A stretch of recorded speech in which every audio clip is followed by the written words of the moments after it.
33वां अध्याय। अनरण्य राजा की कथा। ब्रह्मा जी बोले, हे नारद, कुल की रक्षा करने के लिए किसी एक का त्याग कर देना ही नीति शास्त्र कहलाता है।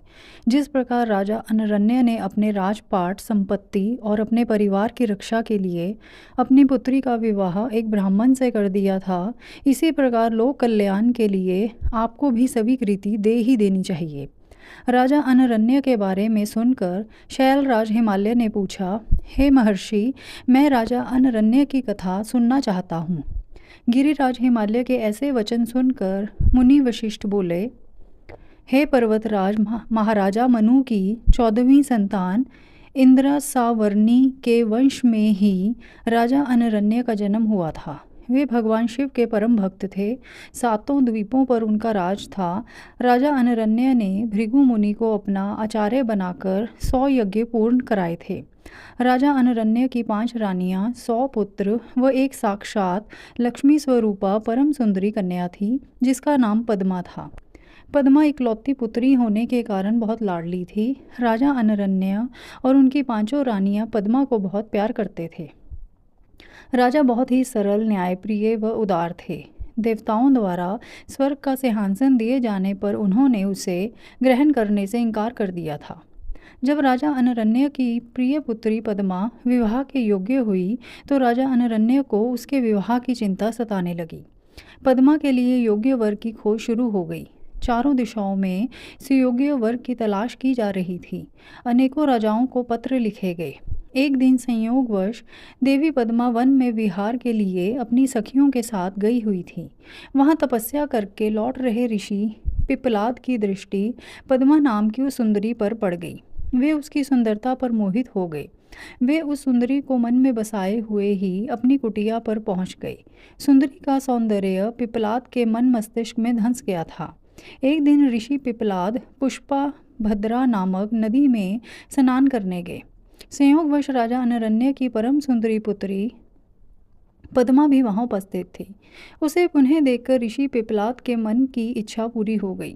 उन्होंने पद्मा की सखियों और सैनिकों से उसका परिचय प्राप्त कर लिया। वहीं कुछ मनुष्य ने ऋषि की हंसी उड़ाते हुए कहा कि ऋषि जी, आपका मन देवी पद्मा पर मुग्ध हो गया है, तो आप महाराज से उन्हें मांग क्यों नहीं लेते। इस प्रकार के वचन सुनकर पिप्पलाद लज्जित तो हुए, परंतु उनके दिल में सुंदरी पद्मा को पाने की इच्छा कम ना होकर और बलवती हो गई।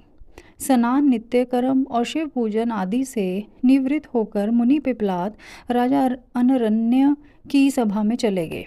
अपने दरबार में मुनि को पधारा देखकर राजा अनरण्य ने चरण छूकर उनका अभिवादन किया तथा विधिवत पूजन करने के पश्चात उन्हें आसन पर बैठाया तथा पूछा कि मैं आपकी क्या सेवा कर सकता हूँ।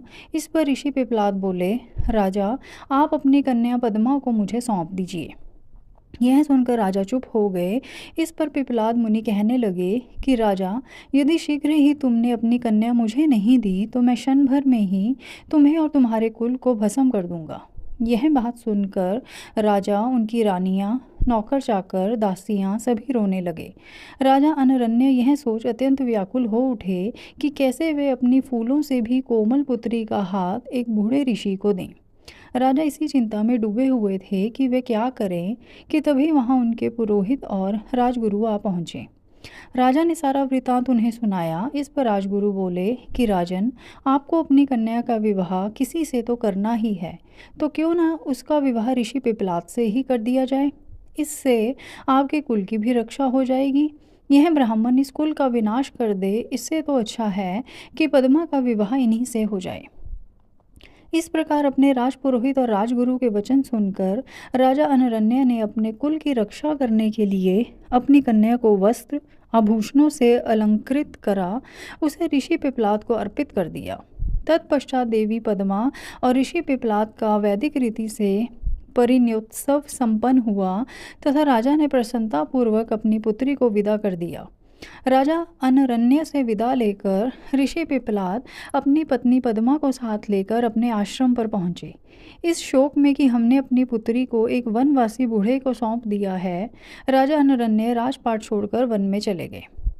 अपने पति और पुत्री की याद में रो रोकर रानी ने अपने प्राण त्याग दिए। उनके घर परिवार में चारों ओर दुख ही दुख था। राजा अनरण्य ने शिव कृपा से शिवलोक को प्राप्त किया। तत्पश्चात उनके पुत्र कीर्तिमान ने राज्य किया और उनके कुल का नाम चारों ओर फैला। इसलिए हे हिमालय राज, आप अपनी पुत्री को भगवान शिव को अर्पण करके अपने राज्य, कुल और धन की रक्षा करके सभी देवताओं को अपने अधीन कर लीजिए।